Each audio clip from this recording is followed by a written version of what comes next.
Welcome. In this video, you'll learn how to find your blocked users on Google Chat using your PC. If you've ever blocked someone and now want to review or unblock them, this simple guide will walk you through every step based on the latest Google Chat update.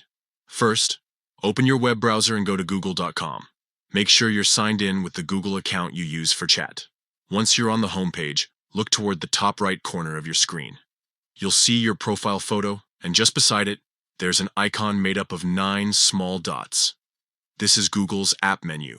Click on those 9 dots, and a panel of apps will open up. From here, scroll through the list and select Chat.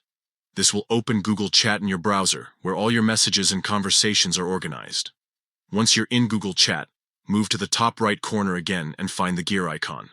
This icon represents your settings. Click on it, and a drop-down menu will appear with several options. Now, select Access Restrictions. This is where Google allows you to manage various safety and privacy-related features for your account.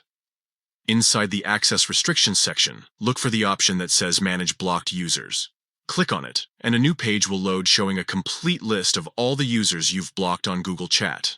Here you can review the names and email addresses of everyone currently restricted from contacting you. If you want to unblock someone, simply click next to their name and choose the option to unblock. Once you confirm, that person will immediately regain the ability to message you on Google Chat. And that's it. You now know exactly where to find your blocked users and how to manage them in Google Chat's newest update. Whether you need to review an old list or give someone another chance to get in touch, these quick steps make it easy to stay in control of your chat privacy. Thanks for watching.